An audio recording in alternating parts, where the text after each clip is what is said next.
Our Shaar Hashomayim clergy welcomes you as we take a closer look at some of the prayers that make our High Holy Days so meaningful. And we're going to jump right in, starting at one of the most well-known and intense prayers in our tradition, Unetana Tokef. The prayer begins by saying why this day is so powerful, because God is our ruler and there's a divine throne, and as the prayer says, Vateshev alav be'emet, and you, God, sit on that throne in truth. And there are certain prayers that speak to a particular moment in time, and this prayer is written for moments like this, with a pandemic, with environmental crisis, with anti-Semitism, with wars, hatred, chaos. Things are out of control. But Unetana Tokef teaches us a very important insight, that things are not out of control, they're just out of our control. But God is in charge, God is sitting on the throne, judging in truth, God is in control. And this motivates us. It motivates us to understand God's role in the world. It motivates us to make changes in our lives, to open our hearts to this prayer and to each other. Because it allows us to see the world not as a place of chaos and lawlessness, but as a place of divine order that we're just doing our best to try to understand. And there's a way to regain control of our lives, and it begins as we open our prayer books and pray with the same understanding that Jews have prayed for so many centuries, that our lives and the world are in the hands of God. Unetana Tokef. Unetana Tokef kedushat Hayom, ki hu nora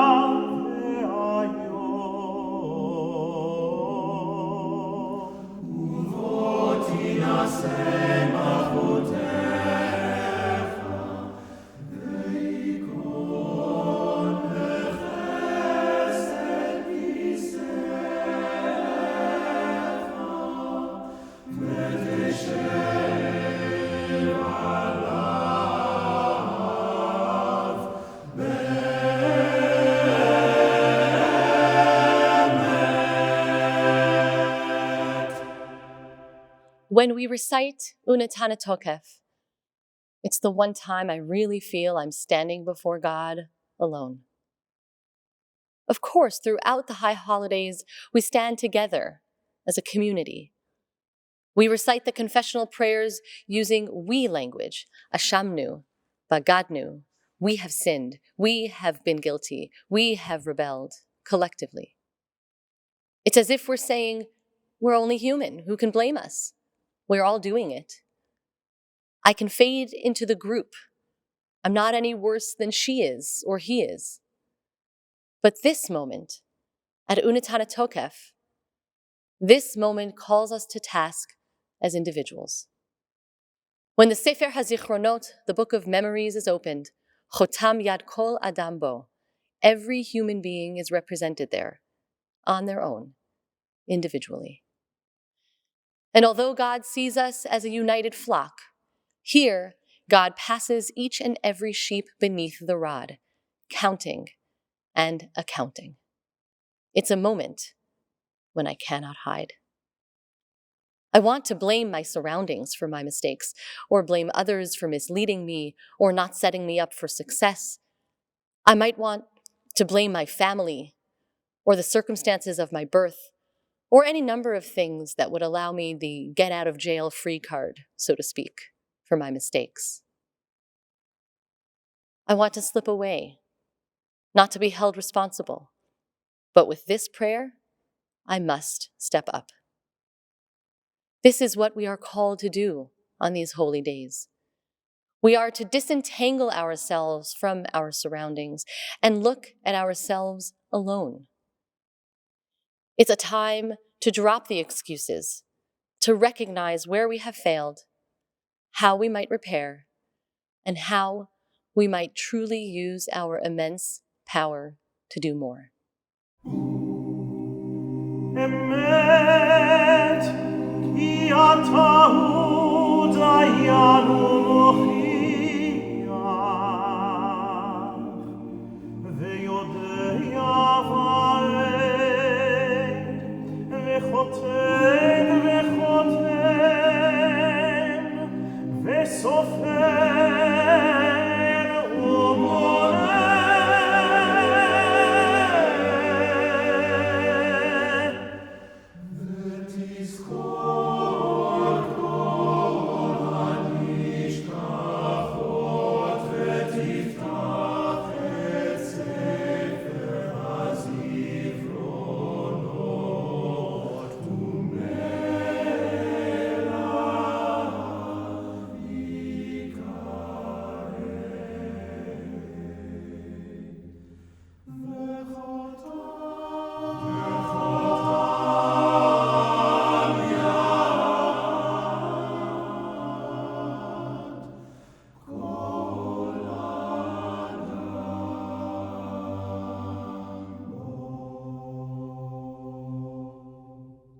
Uv shofar gadol yitaka, and with a mighty shofar will the blasts be sounded.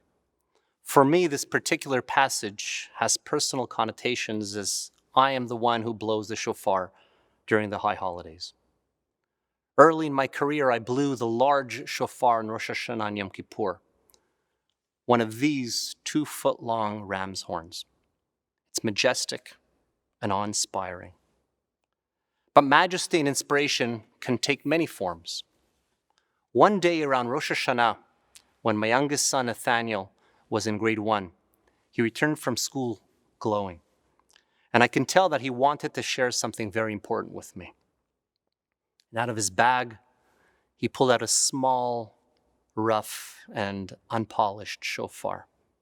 "I made this in school," he said proudly. "Can you use it in Rosh Hashanah in Shul?" I was moved by his request and understanding that the mitzvah of blowing the shofar is made no more important by the size or extravagance of the horn. I decided to use his lovingly made shofar. And I'm proud to say that this has been the shofar that I've been using ever since for the past 18 years.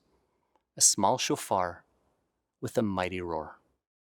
Shofar gadol yitaka.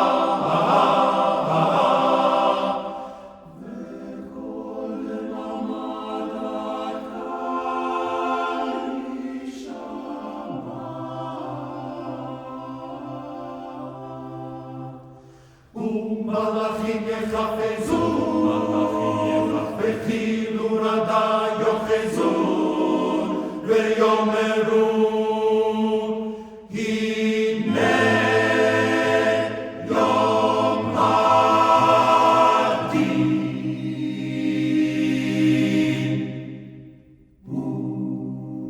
Lifkod al tzeva marom v'adin.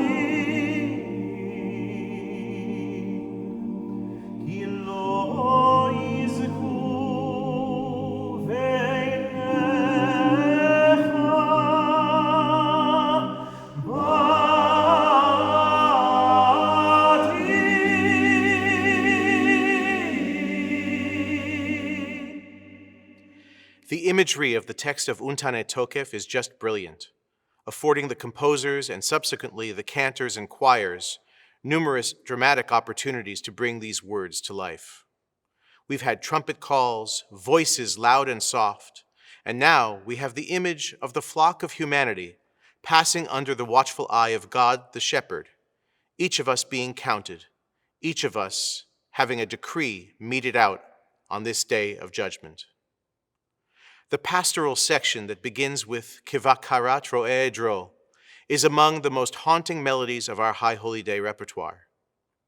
Written by Samuel Alman, the music allows you to close your eyes and imagine the endless procession being counted as we pass under the shepherd's staff.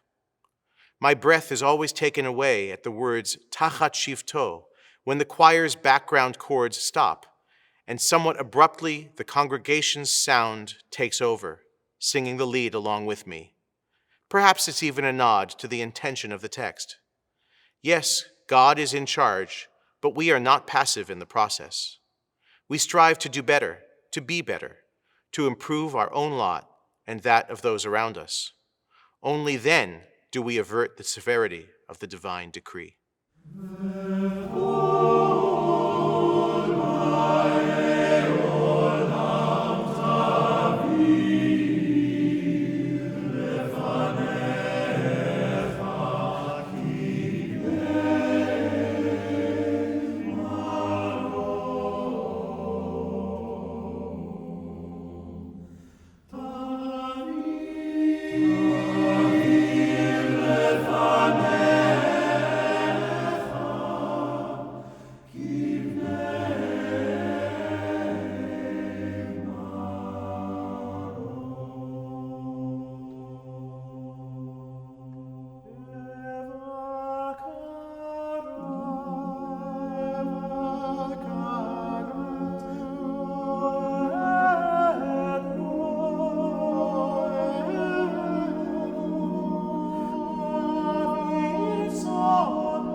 This next prayer, Hayom, Harat, Olam, makes a really interesting observation. It says that today, Rosh Hashanah, is the birthday of the world.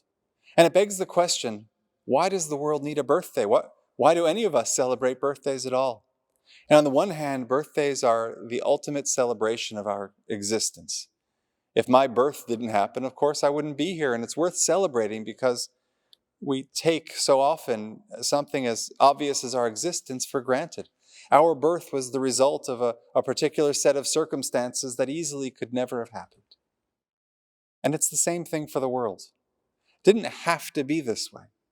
There's nothing inevitable about the world's existence. The world is here because God willed the world into existence. And that's why we celebrate the birthday of the world on Rosh Hashanah. And there's another reason as well. Because at a certain point in life, birthdays are also a celebration of longevity. We're still here. We've made it this far. And maybe this idea connects to Rosh Hashanah also because in spite of humanity's failures, in spite of it all, the world remains a really wonderful place to be, and that's worth celebrating. This particular piece that we'll hear incorporates both, of course, our cantor and Shaar choir, and also our child soloists, because in this way, it's a beautiful interpretation of the meaning of this prayer. Today is the birthday of the world, and we highlight the child's presence in celebrating this because this is not the last birthday. We've been here for a long time and we've got a bright future ahead. We're going to see many, many more years. We know this because our children are carrying this song and these prayers forward.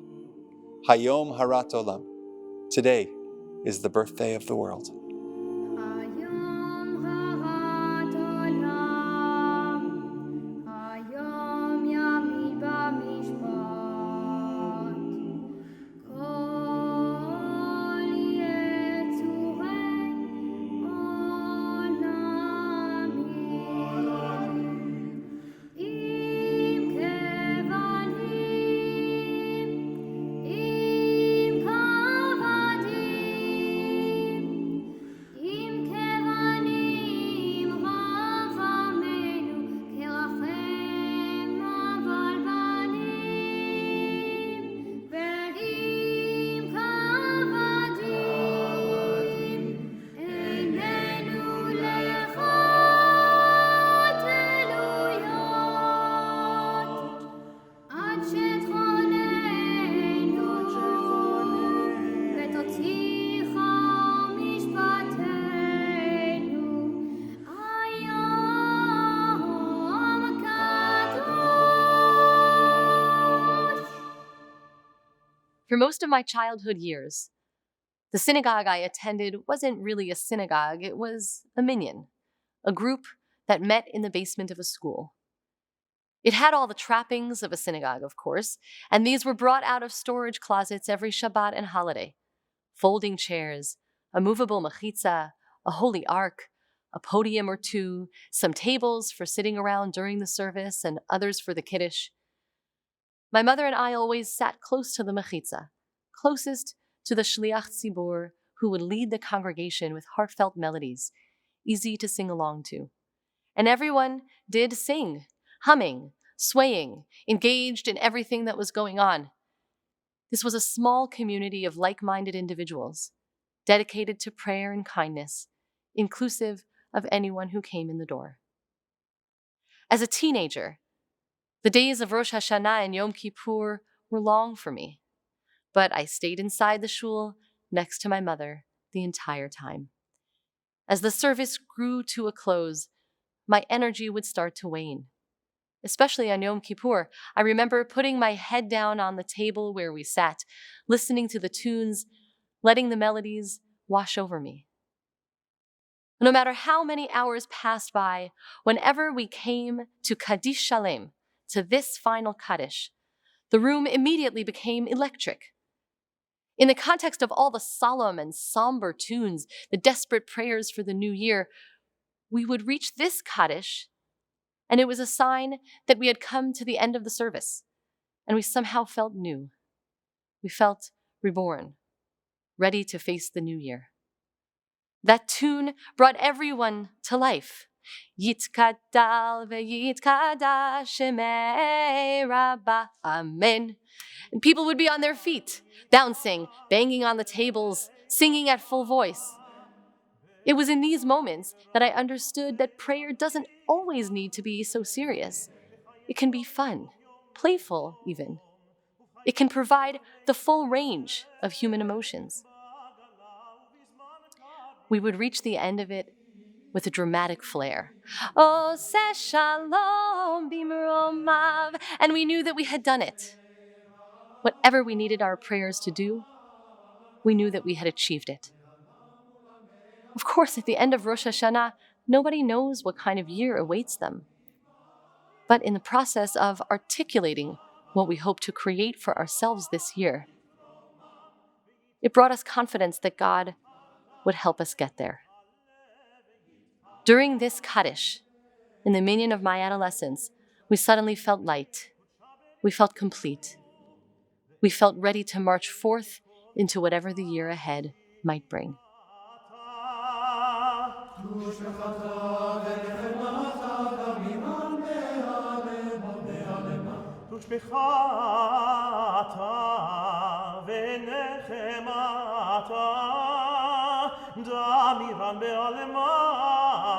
Amen.